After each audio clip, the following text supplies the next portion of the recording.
Euh, j'ai envie de raconter ma vie, de raconter ce que j'ai pu vivre lors de mon retour de l'ashram jusqu'à Delhi. Euh, j'ai juste mon ego qui a envie de raconter certains trucs, donc prenez pas, zappez, ce sera un peu plus long que d'habitude, peu importe. Mais j'ai envie de partager ce que j'ai pu voir, vivre, etc. Donc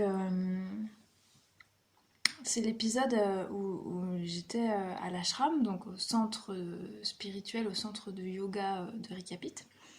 Rikapit, c'est écrit là, je sais pas si c'est lisible. Vous pouvez trouver sur internet. Euh, et donc, je pratiquais Seva là-bas, c'est une forme de bénévolat pour s'élever spirituellement. Et ça faisait 2 semaines que j'étais dans le centre et que j'adorais ça. Et là, je devais partir. Et, euh, et j'avais pas internet, on n'avait pas de connexion téléphone, rien du tout, mais de temps en temps, quand même, dans ma chambre, j'allais choper du wifi à une copine. Et puis j'avais bien vu qu'il y avait le corona, que ça arrive en France et tout ça. Et donc après réflexion, j'ai appelé ma maman pour lui dire je crois que j'ai envie de rester à l'ashram en fait. J'ai pas envie de rentrer en France tout de suite. Vu les conditions sanitaires, ça donne pas très envie de rentrer en France. Et puis en même temps, à l'ashram, là où j'étais, ils ont tout de suite mis en place des choses incroyables. C'est que tout le monde a arrêté ses bas. Il y a eu plusieurs jours où la seule mission de chaque personne, c'était de nettoyer les lieux. On a 3 sites d'hébergement, des sites de cérémonie, des sites de yoga, et tout le monde a nettoyé. On a désinfecté les fenêtres, les portes, les rampes d'escalier, les sols, tout. Même les portes, ça faisait déjà un moment que moi je nettoyais des portes et je savais pas pourquoi je nettoyais ces portes. Et après, j'ai compris qu'en fait, c'était dans le cadre de la protection contre le virus. Et, euh, et en autre protection, du coup, ils nous avaient demandé de rester tous à 1 mètre l'un de l'autre. Sachant qu'il n'y avait pas de cas en Inde à ce moment-là. On était vraiment en mode discipline personnelle. Quand tu pratiques le yoga comme mode de vie, tu as plein de choses auxquelles tu fais attention à chaque instant, à ta respiration, à comment tu bouges en conscience, etc. Et là, on a ajouté à cette discipline le fait de garder une distance d'1 mètre entre chacun et de ne pas se toucher le visage. À aucun moment ou le moins possible. Et quand on voyait quelqu'un le faire, leur dire hé, t'as remarqué là, t'es trop près, là tu t'es gratté le visage, tu t'es gratté l'oreille. Et du coup, on veillait tous les uns sur les autres et on arrivait à avoir une vraie discipline d'hygiène impeccable. Et comme l'ashram, c'est un lieu fermé, où on n'accueille pas de personnes de l'extérieur et on est vraiment juste entre nous, à part les enfants à qui on donne à manger chaque jour. Mais pour moi, c'était vraiment un lieu parfait dans le cadre du problème sanitaire parce qu'on était fermé dans une hygiène impeccable, une discipline physique vraiment au top. Et du coup, j'ai appelé ma maman et j'ai dit, du coup, je crois que c'est mieux que je reste ici en fait. Je serai plus en sécurité et puis moi, en même temps, ça me permet de continuer mon apprentissage au niveau spirituel, au niveau yoga, au niveau tout ça. Et je discutais avec elle et elle me dit, ouais, effectivement, d'accord, ben reste là-bas, prends soin de toi et puis on se donne des nouvelles. Ok, je raccroche. Là, c'est chaud quand même de dire à ta famille dans cette situation, de dire, bah tu restes en Inde, voilà, tu rentres pas. Voilà, et je digère un peu ça, je me dis ça y est, je m'habitue au fait que je vais rester là, que j'ai pas d'avion pour rentrer et que ma vie maintenant elle est là, en ce moment même elle est là, dans l'ashram. Et 2 heures ou peut-être 3 heures après, je suis convoquée par Swami Surya Prakash, donc c'est le bras droit du maître de l'ashram, qui me convoque moi et 2 autres personnes. En fait, on était les 3 seuls étrangers de l'ashram à ce moment-là à rester dans l'ashram. On est convoqués les 3. Je me dis, ouais, là il se passe un truc. Là il se passe quoi? Qu'est-ce qu'ils vont nous dire? En fait, les deux autres personnes, c'était je dis les mamies parce qu'elles ont plus de 60 ans, 65 ans peut-être, elles viennent régulièrement à l'ashram. Il y en a une qui venait de Grèce et l'autre de Serbie. Et donc moi, donc on est les trois à attendre qu'est-ce qu'il va nous dire. Et là, il nous dit, bah écoutez, vu la situation, comme nous on n'a pas internet, on n'est pas au courant, il va falloir rentrer chez vous. C'est mieux que chacun rentre dans son pays vu les circonstances actuelles. Et là, c'est chaud parce que 2 heures avant, je venais de dire à ma mère que je voulais rester ici. Et là, ils me disent non, on peut pas rester ici. Et je suis là, waouh, ok, c'est chaud.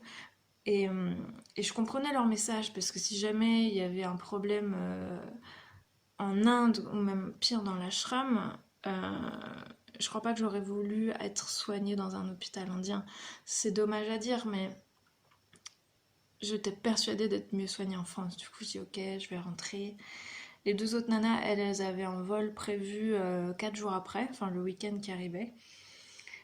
Et, euh, et je dis, bon, ben, je vais rentrer avec vous, ok, c'est cool.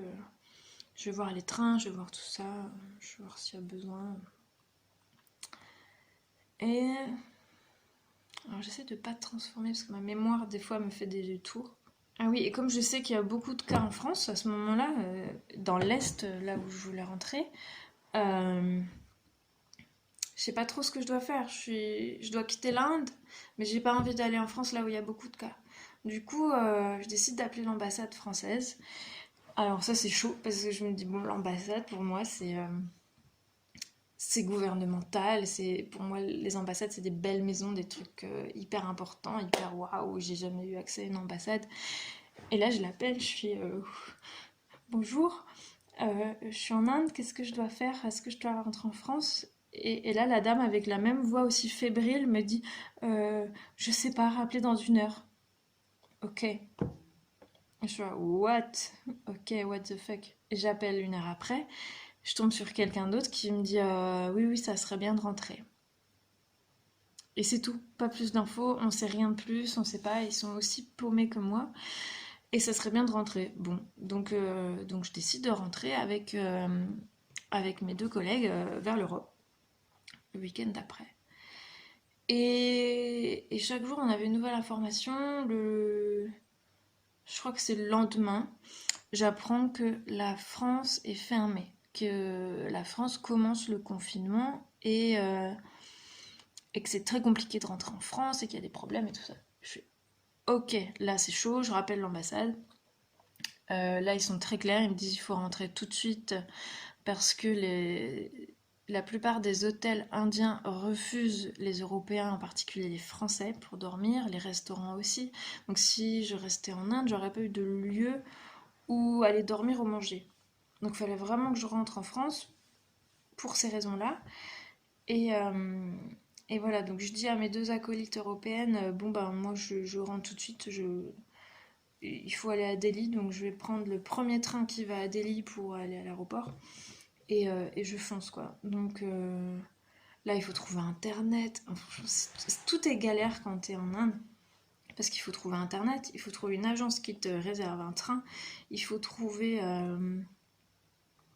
un ticket de train valide, parce qu'il y en a qui te vendent en surbooking, t'as pas de place, enfin, c'est assez chaud. Et en plus, là, il y a des trains qui étaient supprimés en partie, parce que ça commence à être la crise, et du coup, je me dis, comment je vais faire?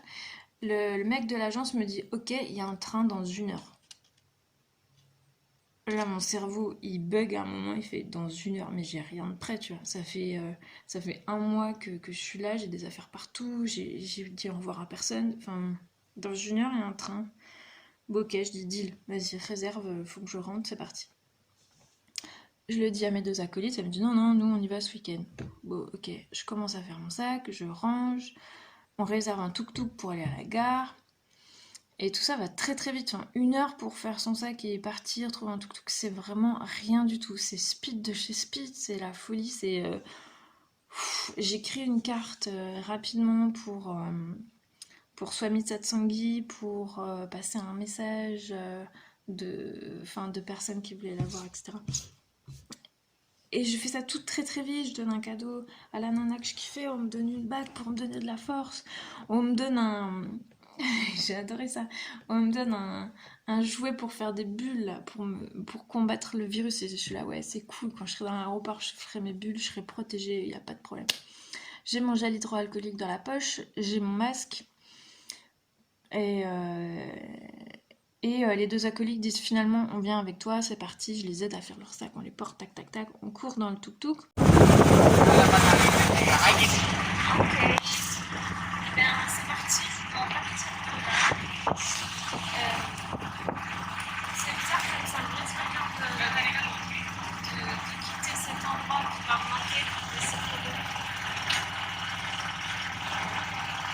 J'ai l'impression de quitter ma maison un petit peu. Je sais pas où je vais parce qu'il paraît que mon pays est fermé, il paraît que l'Europe est fermée. Il faut que je rentre, alors je suis dans le tout et puis je vais à l'aéroport avec mon maman. Ma maman a des petits ici, une soirée formidable qui vient de Grèce. Je vous tiens au courant de tiens une page qui passe. On va à la gare, sur la route, moi il me restait 200 roupies, autant dire 5 euros, donc c'est chaud. C'est pas grave, on va dans une banque, j'arrive pas à retirer de l'argent. Je vais dans une autre, j'arrive pas non plus. C'est pas grave, finalement, j'arrive à payer mon ticket de train par carte bancaire directement. Merci à l'agence d'ailleurs pour ça. Et on arrive à la gare. Alors, je vais vous décrire à quoi ça ressemble une gare indienne. C'est déjà quand on arrive avec le tuk-tuk, comme ils voient qu'on est des touristes, qu'on est blanches, etc. Il y a des porteurs qui arrivent. Je vais vous mettre une photo. Des porteurs qui viennent porter votre valise, mais pas avec un caddie, tout ça, non. Ils le mettent sur la tête, ils en mettent une, ils en mettent deux, et si c'est 40 kilos, c'est pas grave, ils y arrivent. Et c'est des warriors, les mecs. Et mes deux mamies, forcément, elles avaient des valises énormes qu'elles pouvaient pas porter. Moi, je vais bien les aider, mais là, 5 valises, c'était pas possible. Et, euh, et c'est chaud, donc elles commencent à négocier combien coûte pour porter un sac. Et là, moi, j'ai toujours un peu de mal avec ces scènes-là où on voit ces mecs qui portent des kilos et des kilos sur leur tête pour une misère. Et ben, c'est le jeu aussi peut-être, mais elle négocie pour payer moins cher alors que enfin, le mec il a que dalle, c'est chaud. Et je peux pas juger parce que moi, vu que j'ai mes deux sacs à dos, je me démarre toute seule et finalement je leur donne rien. Donc chacun fait son truc. Ils nous accompagnent, ils nous montrent le quai, ils nous disent que le train a 3 heures de retard, donc ça c'est cool. Donc ça c'est au top, on peut se poser, manger. Et ce qui est génial dans les gares indiennes, c'est que quand t'es végétarien, tu peux manger quelque chose de sain. Il y a des fruits, il y a des bananes, il y a des beignets de légumes, des samosas, et ils passent comme ça, et t'es servi là où tu es servi, ça coûte pas cher, t'as des petites chai. C'est génial. Euh, Quand je suis en France et que j'ai faim dans une gare, je pars faim longtemps avant de manger un truc de sain, quoi. Il n'y a rien qui soit végétarien ou bio ou quoi que ce soit. Enfin, je dis pas qu'en Inde c'est bio. Bref, je me suis perdue. En tout cas, c'était cool. Tu prends un régime de bananes, des raisins, on s'est régalé. Le trajet dure 12 heures. C'était de Deogar jusqu'à Delhi. À peu près 12 heures de trajet. Donc c'est un train de nuit avec des couchettes. J'étais pas dans le même wagon qu'elle. Et ça m'allait tout à fait parce qu'elle parlait beaucoup trop. Moi j'ai besoin de calme parfois, j'ai envie de lire ou juste rien faire. Donc j'étais dans un autre wagon. Et, euh, et, et du coup je commence à papoter avec les gens qui sont là. Enfin surtout parce que j'avais besoin d'internet pour contacter mon ambassade ou trouver un ticket, un billet d'avion parce que j'ai toujours pas de billet d'avion à ce moment-là. Je vais à Delhi, je vais à l'aéroport, mais j'ai pas de billet d'avion. J'entends que j'ai des amis qui sont là-bas, les avions ont été supprimés, du coup c'est peut-être pas la peine de réserver tout de suite, mais j'essaye quand même. Euh, Ouais, d'ailleurs j'avais réservé un avion pour 3 jours après. Je pouvais pas le modifier avec Air France, bon tant pis. Tant pis, c'est pas grave. J'allais en prendre un nouveau. De toute façon, il fallait que je rentre, point barre. Et donc, je demande le wifi aux passagers qui sont à côté, on discute, ils voient que je suis européenne. Il y a un- Comme le trajet dure 12 heures, on s'arrête à une gare, donc les gens s'en vont, reviennent. À un moment, il y a une famille qui arrive, ils étaient 6 ou 7, je crois, ils arrivent tous dans mon compartiment, genre, ouah, tous avec des masques et tout. Du coup, c'était très marrant parce on se voyait pas, on se fait un selfie, ouais, ouais, souriez, mais enfin, bon, ça c'était assez ouf. Il y a, les deux enfants étaient en train d'apprendre l'anglais, du coup, on a papoté un petit peu comme ça, c'était assez drôle. Savoir où tu vas, qu'est-ce que tu fais. Enfin, j'adore discuter avec des gens qui parlent pas bien l'anglais et ça fait des quiproquos et des mimes toujours très rigolos, c'est trop top. Euh, donc voilà, le voyage se passe bien. Ensuite, ensuite, je dors. Donc ça c'est génial, c'est des couchettes et ça a beau être l'Inde avec l'hygiène qu'on lui donne. T'as des draps propres et un oreiller propre qui sont emballés dans du papier craft. Enfin, tu vois que c'est vraiment propre pour toi. Ils te l'amènent chaque lit qui est réservé pour sa nuit. Et j'ai super bien dormi avec les bouchons parce que le train fait quand même du bruit, mais c'était plutôt confortable, plutôt cool. Les gens sont disciplinés, discutent pas trop, tout le monde est là pour dormir en fait. Et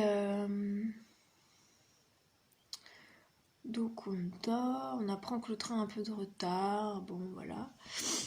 Le matin, génial, il y a toujours des gens qui viennent vendre à manger dans le wagon directement et qui passent dans les allées. Et dont le chai, d'ailleurs j'ai un petit verre de chai que j'ai gardé. Franchement, où est-ce qu'on va? Là-bas, il y a beaucoup de plastique, mais il y a aussi beaucoup de belles choses. Tu vois, ils te donnent du chai dans un petit verre en terre comme ça. Moi, je pensais qu'il allait récupérer ou quoi, mais non, en fait, il le donne. Et le chai, c'est un thé avec du lait. Ça coûte 10 roupies. 10 roupies, c'est 1 euro divisé par 8. Donc c'est vraiment que dalle. Et en plus, t'as la tasse en cadeau. Enfin, c'est complètement ouf. Donc tu travailles avec ton petit chai, t'es content. Et comme ça fait déjà pas mal d'heures qu'on roule, le train commence un peu à... Enfin, les gens marchent, passent. Ça commence à être de plus en plus sale. Et on apprend qu'il y a encore du retard, plus du retard, plus du retard. Là, ça fait genre 18 heures qu'on est dedans, je crois. En tout, le trajet, il a duré 24 heures. Le plus long trajet de toute ma vie en train. Je sais pas si je pèterai le record un jour. Donc 24 heures dans un train, c'est cool, sauf quand c'est pas adapté, qu'il n'y a pas... T'as pas assez de poubelles, t'as des lavabos qui marchent mais qui débordent. Je sais pas si vous avez déjà vu les toilettes indiennes, c'est des toilettes turques avec un petit jet d'eau. Il n'y a pas de PQ, c'est un jet d'eau, et voilà. Et c'est hyper hygiénique et c'est top, et j'adore. J'ai pas utilisé de PQ pendant 2 mois, et c'était franchement parfait pour moi, c'était cool. Sauf que dans le train, bah, la douchette, des fois, elle gicle partout, des fois, il y a de l'eau à côté, et, et donc, il y a de l'eau qui coule, et qui coule aussi dans l'allée. Donc, ça arrivait, j'ai fait plusieurs wagons pour aller voir mes collègues de temps en temps, et du coup, il y avait de l'eau qui coulait entre les fauteuils. Dans l'allée, t'avais de l'eau qui coulait, donc qui emporte toute la saleté. Donc c'est de l'eau noire qui coule sous les sièges. Et toi, t'essayes de l'éviter, là, comme ça. T'es en tongs, hein, forcément, parce qu'il fait chaud. Et t'essayes de pas marcher dedans, parce que bon, ça vient quand même des toilettes. Et tu sais pas... Enfin, t'as pas envie, quoi. T'as pas envie de toucher tout ça. Et donc tu te réveilles le matin, t'essayes de pas marcher dans les flaques et tout ça. Et je vais jusqu'au lavabo pour me brosser les dents. Je vois que le lavabo est en train de déborder, déborder. Là, il était plein d'eau et ça coulait en plus. Il y avait une cascade de ouf. Je fais ok, c'est pas grave. Et là, la vision d'horreur. En fait, il y a les toilettes, c'est entre deux wagons et il y avait de l'eau qui coulait. Et j'aperçois un petit caca qui flotte comme ça. Et là, je me dis, t'étais avec ton gel hydroalcoolique dans les mains, tu fais what? Le truc qui m'a choqué, c'est pas forcément ça. C'est c'est de me dire, mais comment il a fait pour sortir des toilettes? Parce qu'il y a des petites marches et tout ça. Enfin, j'ai essayé de faire, non, je n'ai rien vu, je ne veux pas savoir, je veux juste... Ça a coupé, je crois que j'en étais à... Oh my god! Donc c'est le matin, t'as la tête dans le cul, t'as juste envie de te brosser les dents. Et tu dis non, non, non, non, je veux trouver un lavabo, je veux. Et tu vas dans l'autre wagon en poussant les portes avec les coudes, hein, parce que tu veux rien toucher, forcément, c'est pas ton petit gel hydroalcoolique qui va te sauver à ce moment-là. Donc je fais tout avec les coudes, j'ai élaboré des techniques incroyables pour tout faire avec les coudes. Je peux aller aux toilettes sans les mains, c'est bon, je suis prête. Et donc j'arrive à un lavabo, je me brosse les dents, je suis contente, après je me pose sur un fauteuil, je ne bouge plus, je ne touche plus rien. Et je me dis, oh, merci, je veux rentrer chez moi. C'est clair que s'il y a un problème sanitaire, je ne veux pas rester en Inde, et ça se confirme. Les gens vont faire de leur mieux, l'hygiène est difficile, parce qu'ils sont beaucoup, la densité de population est énorme, c'est impossible d'avoir 1 mètre de distance là-bas, nulle part, ni dans les transports, ni dans les rues, ni nulle part. Et donc je veux rentrer et on attend, et on attend. Et le train est vraiment très très lent. Bon, c'est pas grave, je retourne vers mes potes. Et bon, on discute un peu, on parle d'autres choses. Enfin, on parle d'autres choses. C'est chaud parce qu'on n'a pas de billet d'avion, donc on cherche un avion pour une, pour l'autre. On essaye de contacter sa fille. Enfin, c'était vraiment très dur parce que ça a duré un peu plus de 24 heures avec la veille où, sans arrêt, chaque minute, on a notre tête qui est en train de cogiter à trouver une solution et de voir que ça marche pas et d'en trouver une autre et de contacter une ambassade puis d'aider ta pote et puis que tu comprends pas les sites internet pour réserver des trucs et que franchement c'est chaud et c'est là que tu comprends que quand t'es pas dans ton pays tout est plus compliqué en fait et que c'est hyper épuisant de tout le temps penser à ça et que t'as pas une seconde de répit même pour... J'ai essayé de lire un livre et me dire bon, temps mort, je pense à autre chose, je vais un livre. Et t'es pas serein et tu peux pas en fait parce que t'es épuisé. Donc ça m'a hyper bien exercé pour garder la paix en moi et me dire que ok, c'est pas grave, je suis sur la bonne route, je rentre à la maison. Et, euh, et à chaque fois, il y a une merde, il y a un truc qui dit... Enfin, une merde. Ça, c'est le truc qui flotte. Il y a un truc qui va pas, il y a le train qui est en retard. Et tu dis, heureusement que j'ai pas de billet parce que sinon je l'aurais loupé avec mes 12 heures de retard de train. Euh, et donc, voilà, enfin, un super exercice mental de soutenir les autres alors que toi aussi t'es en train de péter un câble à l'intérieur. Et en fait, on se soutenait tous l'une après l'autre. Ok, toi tu vas mieux, bon, en fait c'est moi qui va pas, j'en pète un câble, j'en peux plus. Et, et bon, et en fait, non, c'est pas grave parce que je sais que tout est parfait et que si je suis là, c'est pour apprendre des choses. Et j'ai appris beaucoup à collaborer avec des gens que j'ai pas choisis, qui ont des caractères complètement différents du mien et pourtant on doit faire la route ensemble. Et apprendre à accepter l'autre, accepter les peurs de l'autre, accepter nos propres peurs et se dire ok, elles sont là, mais en vrai, c'est quoi la solution que je veux? Je veux un taxi. Ok, comment on fait pour avoir un taxi? Et c'est là que j'ai compris, en fait, qu'à chaque problème, si je me focalise sur le problème en disant oh mon dieu, c'est horrible, ça va pas, nanana, nanana, ça sert à rien et ça m'aide pas du tout. Et par contre, de me dire ok, la situation est comme ça, comment on fait pour aller plus loin? Il y a ça comme proposition. Qu'est-ce que tu proposes? Ok, on essaye, ça marche pas. On va voir autre chose, ça marche pas. Et chaque chose en son temps, comme ça. Et en fait, on avance et on reste vers le focus sur l'objectif. Et puis petit à petit, on y arrive. Parce que finalement, je suis rentrée en France et c'était cool. Même si, euh, même si c'est hyper compliqué, que j'avais pas de thunes, j'avais pas internet. Et voilà.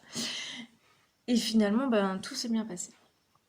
On arrive à Delhi. À quoi ressemble la gare à Delhi? Ah oui, donc là, il faut trouver des nouveaux porteurs pour sortir leurs valises. Et il y en a une, en fait, la grecque, elle a dit, écoutez, moi, je veux passer au centre-ville pour faire du shopping et tout ça. Je me dis, no way, moi, je veux rentrer en France, je veux rentrer chez moi, je suis pas là pour faire du shopping et tout ça. Donc à ce moment-là, on a fait deux équipes. Elle a continué son chemin de son côté et moi de l'autre avec la grecque, Shiva Kripa, qui s'appelle Swami Shiva Kripa, qui est formidable, qui était ma maman adoptive à ce moment-là, elle prenait soin de moi et moi j'étais sa maman aussi. Et, euh, et donc finalement on a quand même fait quelques courses à la pharmacie pour acheter des masques un peu mieux. Pour acheter quelques trucs comme ça, j'ai eu 20 minutes dans un magasin où j'ai acheté tous les souvenirs que je voulais en Inde parce que j'avais quand même moi aussi en fait envie d'acheter des choses que j'avais promis à des amis. Et, donc on passe quelques temps en ville, on mange et on fonce à l'aéroport. Et je crois que c'est assez pour cette vidéo. Et je vais vous raconter l'aventure entre l'aéroport de Delhi et l'aéroport de Paris dans une autre vidéo. Parce que là, il faut que je respire un peu. J'oublie de respirer quand je parle. Je dois être blonde en fait, je crois.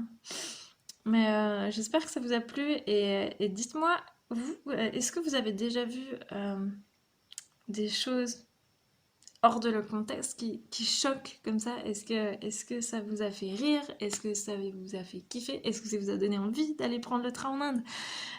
J'ai peut-être pas montré que les bons côtés, mais il y a beaucoup de bons côtés. Et peut-être que posez-moi vos questions et je vous donnerai d'autres choses, d'autres éléments. Bref, je vous souhaite une bonne journée et à bientôt pour la suite.